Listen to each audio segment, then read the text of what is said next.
Donald Trump যেদিন থেকে আমেরিকার প্রেসিডেন্ট হয়েছে সেদিন থেকে গোটা ওয়ার্ল্ডের সাথে কিছু না কিছু অ্যাক্টিভিটি সে কিন্তু করে যাচ্ছে। কখনো তার দেশের অপোজিশন লিডারকে কাছে এনে বসিয়ে ধমক দেওয়া, কখনো তিনি বিশ্বে বিভিন্ন দেশের সাথে পাঙ্গা নেওয়া, কখনো আমরা দেখতে পাচ্ছি ট্রেড ওয়ার চালানো, বিশেষ করে চায়না, রাশিয়া, চীন, Bharat, south Africa, Indonesia, Vietnam, Venezuela এদেরকে চরম লেভেলে ধমকানো। আর এই ধমকানোকে আরও সফল করার জন্য সে নিয়ে এসেছে আরও একটা নতুন খেলা, সেটা হচ্ছে ট্যারিফ। কারণ এটাকে সফল করতে হবে, তো তাকে স্বপ্ন রাখলে হবে না, বাস্তবে পরিণত করতে হবে। এর জন্য আনলো কি সে ট্যারিফ। কখনো 50% ট্যারিফ, কখনো 100% ট্যারিফ, কখনো 145% ট্যারিফ, কখনো ন্যাটো কান্ট্রিদেরকে বিভিন্ন দেশের ওপর চাপ সৃষ্টি করা, কখনো ইউরোপিয়ান ইউনিয়নগুলোকে দিয়ে বিভিন্ন দেশের ওপর চাপ সৃষ্টি করা। এই ধরনের খেলা কিন্তু নোংরা খেলা সে কিন্তু খেলতে শুরু করে দিল। এবার একটা জিনিস খুব ভালোভাবে দেখুন এবং খুব ভালোভাবে বিষয়টা বুঝুন। আপনি কখনো ভেবেছিলেন যে আমেরিকার কাছে টাকা নেই? ভাবুন তো একবার, ডিপলি ভাবুন তো। আমেরিকার কাছে টাকা নেই এবং আমেরিকার প্রায় 7 লক্ষ কর্মচারী, মানে সরকারি কর্মচারীদেরকে ঘোষণা করে দিল, ভাই তোমাদের কাজ থাকলেও থাকতে পারে, না থাকবে কিনা জানি না, ছুটিতে চলে যাও, যদি কাজ করো পয়সা দিতে পারবো না। পুরো আমেরিকা শাটডাউন, পুরো আমেরিকা শাটডাউন এই মুহূর্তে। আমি বলছি না, পুরো নিউজে এসেছে যে পুরো আমেরিকা শাটডাউন হয়ে গেছে। কোনো দপ্তরে সরকারি কর্মচারী কাজ করছে না এবং তাদেরকে করছে না মানে কি, করতে বারণ করে দেওয়া হলো এবং তাদের সকলকে বলবো ভাই ছুটিতে এনজয় করো। কাল চাকরি থাকবে কি থাকবে না আমরা বলতে পারছি না, গ্যারেন্টি নিচ্ছি না। শুধুমাত্র মিলিটারি বেস, কিছু জায়গা এবং আর একটা জায়গায় এয়ারপোর্ট, এই মিলিটারি বেসে কিছু জায়গায় এবং এয়ারপোর্ট, এই দুটো জায়গায় শুধুমাত্র সরকারি কর্মচারীরা কাজ করছে, বাকি সমস্ত দপ্তর বন্ধ করে দিল আমেরিকা। দেখুন আর্টিকেল কি বলছে, আর্টিকেল সামনে এসেছে আমাদের। আর্টিকেলে পরিষ্কার বলা হচ্ছে যে গভর্নমেন্ট শাটডাউন। হোয়াইট হাউস পরিষ্কারভাবে বলে দেওয়া হয়েছে যে শাটডাউন হয়ে গেছে, কারণ senate set to vote Friday. পুরো বিষয়টা কি, পুরো বিষয়টা আমি আপনাদের কাছে জলের মতো করে বলে দিচ্ছি। তার আগে প্লিজ সকলকে বলবো চ্যানেলটাকে সাবস্ক্রাইব করে নিন যদি আপনাদের সঠিক ইনফরমেশন প্রয়োজন হয় তো, কারণ ফেক ইনফরমেশন চারিদিকে ছড়িয়ে গেছে। সঠিক ইনফরমেশন যদি দরকার হয় মন থেকে চ্যানেলটাকে সাবস্ক্রাইব করে নেবেন। দেখুন আমাদের দেশে যদি আমরা দেখি তা দেখব পার্লামেন্টে আপার হাউস, লোয়ার হাউস আছে, তাই তো? আপার হাউসে বিল পাস হয়ে যায়, লোয়ার হাউসে বিল পাস হয়ে যায়, নইলে ডিবেট চলে, তারপরে পাস হয়, নইলে আটকে যায়, নানা রকম ঘটনা দেখা যায়। আমেরিকাতেও দুটো হাউস আছে, হাউস অফ কমার্স এবং হাউস অফ সিনেট। এবং সিনেটে কারা থাকে, কাদেরকে সিনেট বলা হয়ে থাকে? আমাদের দেশে যারা এমপি, যারা সরকার নির্বাচন করে সেন্ট্রাল গভর্নমেন্ট বসাচ্ছে এমপি, সেই এমপিদেরকে ওদেরকে বলা হয় সিনেট। তাহলে এই জায়গাটা মানে জিনিসটা ক্লিয়ার হয়ে গেছে। এমপি তো বিভিন্ন দেশে বিভিন্ন পলিটিক্যাল পার্টি আছে, আমেরিকাতেও পলিটিক্যাল পার্টি আছে। তো আমেরিকাতে অনেকগুলো পলিটিক্যাল পার্টি আছে, কিন্তু দুটো বড় পার্টি আছে, একটা হচ্ছে ডেমোক্রেটিক পার্টি আর একটা হচ্ছে রিপাবলিকান পার্টি। তো ডেমোক্রেটিক পার্টি বড় বড় লিডার কারা ছিল? জো বাইডেন, বারাক ওবামা, এরা ছিল ডেমোক্রেটিক পার্টি থেকে। রিপাবলিকান পার্টি থেকে কে জয় করে এখন সরকার চালাচ্ছে? সেটা হচ্ছে আপনাদের ডোনাল্ড ট্রাম্প। সে কিন্তু এখন বসে আছে, সরকার চালাচ্ছে। এবার বেশ কয়েকটা জায়গায় বেশ কিছু প্রশ্ন কিন্তু মানুষের মনের মধ্যে এসেছে যে ইউএস পার্লামেন্ট কাজ করে কিভাবে, ইউএস পার্লামেন্ট কিভাবে কাজ করে। এবং যেহেতু ইউএসএ গভর্নমেন্ট নেই, প্রেসিডেন্ট রুলস চলে, তাহলে প্রেসিডেন্ট যদি থাকে ইউএসএ, তাহলে সেখানে কি সাংসদদের সভা বা সাংসদ থাকে কেন? কারণ প্রেসিডেন্ট রুলস চলছে, তো প্রেসিডেন্ট যা সিদ্ধান্ত নেবে সেটাই ফাইনাল। তাহলে সংসদের জরুরি কেন? এবং ডেমোক্রেটিক পার্টি যাকে বলা হচ্ছে পুরো শাটডাউন করে দিয়েছে কেন? আর ডোনাল্ড ট্রাম্পে বা কেন সরকারি থাকাকালীন, নিজে প্রেসিডেন্ট থাকাকালীন কেন সরকারি কর্মচারীদের ঘোষণা করলো যে ভাই স্যালারি দিতে পারবো না, তোমরা বাড়িতে বসে এনজয় করো? কেন? সবার প্রথমে আপনাদের জানতে হবে এই শাটডাউন শব্দটা মানে কি আছে। আসুন আমি আপনাদের সবার প্রথমে শাটডাউন শব্দটা জিনিসটা আপনাদের পুরো জিনিসটা ক্লিয়ার করে দিই। দেখুন, যে দেশ প্রত্যেক বছর $37 ট্রিলিয়ন বিজনেস করে, সেই দেশ এখন ঘোষণা করছে যে তার হাতে পয়সা নেই, সরকার চালানোর মতো পয়সা নেই। সরকার কী করে চলবে সেটা আমরা জানি না, কারণ বিশ্বের টপ ইকোনমি ডেভেলপমেন্ট কান্ট্রিজ আমরা সবাই জানি সেটা হচ্ছে আমেরিকা। সে বলছে আমার কাছে পয়সা নেই, অন্য কোনো দেশ বললে মানা যায়। আর এই শাটডাউন এইটা কিন্তু আমেরিকা আজকে প্রথম হচ্ছে তা নয়। এর আগের বারও যখন রিপাবলিকান পার্টি ভোট থেকে ডোনাল্ড ট্রাম্প জয়লাভ হয়ে ইউএসএ প্রেসিডেন্ট হয়েছিল, তখনও কিন্তু এই ডেমোক্রেটিক পার্টি এর ওপর শাটডাউন লাগিয়েছিল। 2018 সালটা, 2018তে প্রথম ইউএসএ কিন্তু শাটডাউন লাগানো হয়, এবং তখন ডোনাল্ড ট্রাম্প ছিল প্রেসিডেন্ট হিসাবে, এখনও ডোনাল্ড ট্রাম্প প্রেসিডেন্ট হিসাবে, এখনও ডেমোক্রেটিক পার্টি কিন্তু শাটডাউন লাগিয়ে দিল। শাটডাউন মানে কি? শাটডাউন মানে হচ্ছে গভর্নমেন্ট মানে এমপ্লয়িদেরকে স্যালারি দিতে পারবে না, যদি ফ্রিতে কাজ করতে করো, নইলে ফ্রিতে দেবো না। আমি যদি আরও একটু গভীরে যাই এই বিষয়টা, দেখুন ইস্যুটা কি হয়েছে। ইস্যুটা হয়েছে যে প্রত্যেক দেশে একটা ফাইন্যান্সিয়াল ইয়ার শুরু হয়, যেমন আমাদের দেশে ফাইন্যান্সিয়াল ইয়ার যদি আমরা দেখি কাউন্টিং শুরু হয় 1 এপ্রিল থেকে। তো আমেরিকাতে ফাইন্যান্সিয়াল ইয়ার শুরু হয় 1 অক্টোবর থেকে।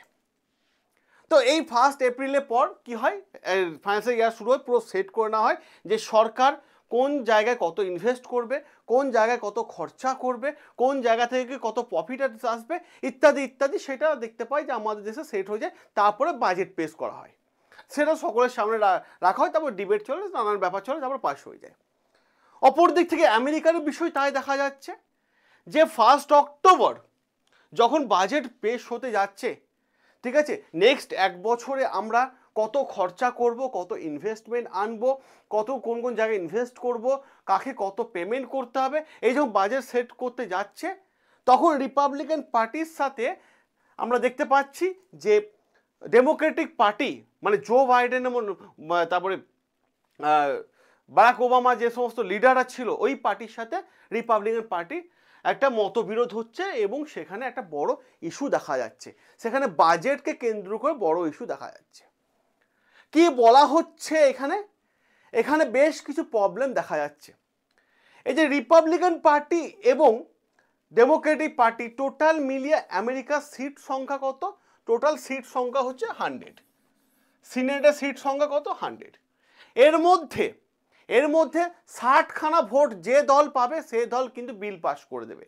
মানে একটা বিলকে নিয়ে, বিলটা কি সেটা আমি বলছি ধীরে ধীরে, তার আগে আমি এই জায়গাটা ক্লিয়ার করে দিই। 60খানা ভোট মানে 60 জন মানুষ যে দিকে ভোট দিবে তার কিন্তু বিল পাস হয়ে যাবে, যার মেজরিটি বেশি হয় সে পাস করবে। কিন্তু ডোনাল্ড ট্রাম্পের যে রিপাবলিকান পার্টি আছে তার টোটাল সাংসদ, সিনেট কতগুলো, সাংসদ কতগুলো? 53টা সাংসদ, ঠিক আছে। এবং অপোজিশন পার্টি যে ডেমোক্রেটিক পার্টি আছে তার সাংসদ কতগুলো আছে? সরি, তার সাংসদ যদি আমরা দেখি 47টা আছে। তাহলে ডোনাল্ড ট্রাম্পকে এখানে বিল পাস করার জন্য কতজন লাগবে? এখনো 7 জন লাগবে। তো এদিক ওদিক থেকে ডোনাল্ড ট্রাম্প আরো 2 জনকে মানে যোগ করেছে। তার ডোনাল্ড ট্রাম্পের কতজন সাংসদ হলো এই মুহূর্তে? 55 জন। কিন্তু ডোনাল্ড ট্রাম্পকে এখনো বিল পাস করতে এখনো 5 জনের সাপোর্টার লাগবে, আর এই 5 জনকে আসতে হবে ডেমোক্রেটিক পার্টি থেকে। এইখানেই খেলাটা গন্ডগোলটা হয়ে গেল, এখানেই গেমটা শুরু হয়ে গেল। এইখানেই কিন্তু বললো ভাই আমরা এই বিলটাকে সাপোর্ট করব না। কি বিল সেটা আমি বলে দিচ্ছি। এরা বলছে আমরা সাপোর্ট করব না। বিষয়টা হচ্ছে ডোনাল্ড ট্রাম্প এখানে গেম খেললো, গোটা আমেরিকার বাসী একদম ইমোশন নিয়ে খেলা শুরু করে দিল।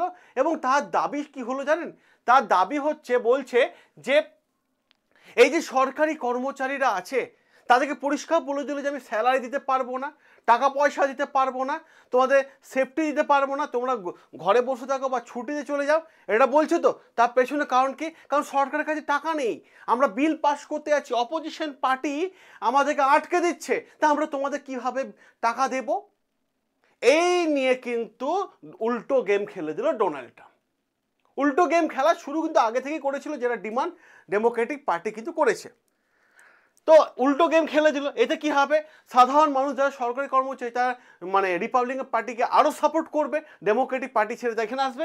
উল্টো গেম খেলে দিল ডোনাল্ড ট্রাম্প। আর এইখানে ডেমোক্রেটিক পার্টি আর একটা শান্তভাবে বোঝানোর চেষ্টা করলো, যখন ডেমোক্রেটিক পার্টিকে জিজ্ঞেস করা হচ্ছে সকলে মিলে যে আপনারা কেন সরকারের বিরুদ্ধে চলে যাচ্ছেন, বিলটা কেন পাস হতে দিচ্ছেন না, তখন তাদের দাবি, তারা ডিমান্ড যেটা করলো সেই ডিমান্ডটা দেখে গোটা বিশ্বের চোখ খুলে গেল। কারণ আমেরিকার মধ্যে একটা ল আছে। লটা কি? লটা ইন্টারেস্টিং। অ্যান্টি ডেফিসিয়েন্সি অ্যাক্ট, মারাত্মক লেভেলে ডেঞ্জারাস অ্যাক্ট, মারাত্মক লেভেলে। অ্যান্টি ডেফিসিয়েন্সি অ্যাক্ট হচ্ছে এর মতো অ্যাক্ট কোনো দেশে নেই, আমাদের দেশেও নেই, কিন্তু মারাত্মক লেভেলে ডেঞ্জারাস অ্যাক্ট। কেন বলা হচ্ছে? যদি পার্লামেন্টে যে মানে দেশে যে সরকার রইল, সে যদি আমেরিকা যে সরকার আছে মানে রিপাবলিকান সরকার, সে যদি বিল পাস করছে যে আমার বাজেটে এত টাকা লাগবে, আমাকে এত টাকা দেওয়া হোক, মানে ওদের ব্যাংক থেকে সরকারকে এত টাকা দেওয়া হোক, ফান্ড দেওয়া হোক, এটা ওদের ডিমান্ড। তো এইখানে এই অ্যান্টি ডেফিসিয়েন্সি অ্যাক্টে বলা হয়েছে যদি তুমি 60খানা ভোট না পেয়ে আসো এবং অপোজিশন যদি তোমাকে ডিমান্ড করে, তাহলে তুমি উত্তর দিতে বাধ্য, এবং 60খানা ভোট পেলে তুমি কিন্তু ফান্ডিং পাবে। শুধু ফান্ডিংয়ের জন্য এই অ্যাক্টটা আছে, anti deficiency act.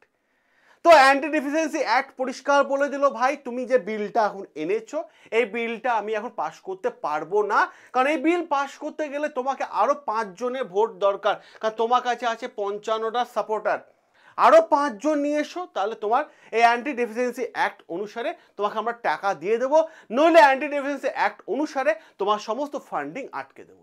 Donald Trump ঘোষণা করে দিল যে এই সরকারের জন্য, মানে বিরোধী দলের জন্য আমরা তোমাদের সরকারি কর্মচারীদের রাখতে পারছি না, শুধুমাত্র এয়ারপোর্ট এবং কিছু মিলিটারি বেস আমরা অ্যাক্টিভ রাখছি, বাকি সমস্ত সরকারি কর্মচারী বাড়িতে চলে যাও, চাকরি তোমাদের থাকবে কিনা সেটাও জানি না, সেটাও জানি না।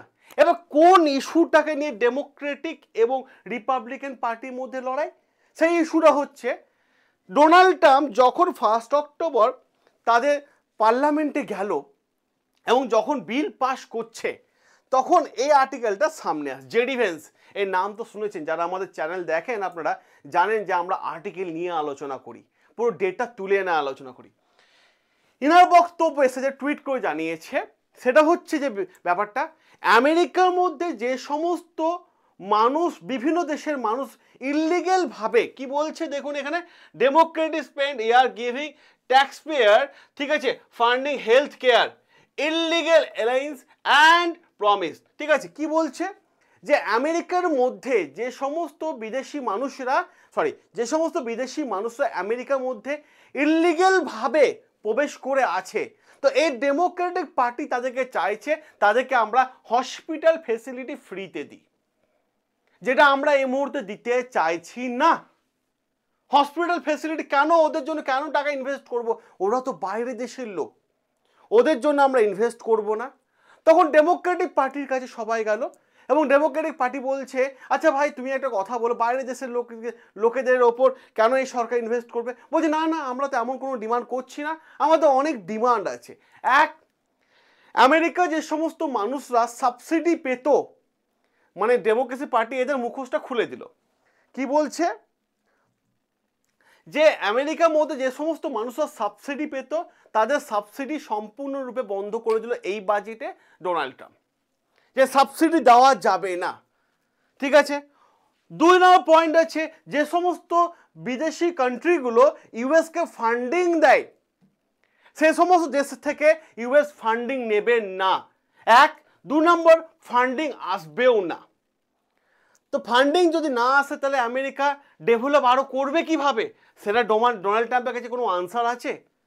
তিন নম্বর যে পয়েন্টটা রাখে ডেমোক্রেটিক পার্টি সেটা বলছে পরিষ্কারভাবে, এই ডোনাল্ড ট্রাম্প রাতের বেলায় ঘুমালো, সকালবেলায় স্বপ্ন দেখে তাড়াতাড়ি উঠে পড়ে বলল একটা এক্সিকিউটিভ অর্ডার সই করে দিল, নিয়ে বলছে অমুক দেশের ওপর আজকে এত% ট্যারিফ, কালকে অত% ট্যারিফ।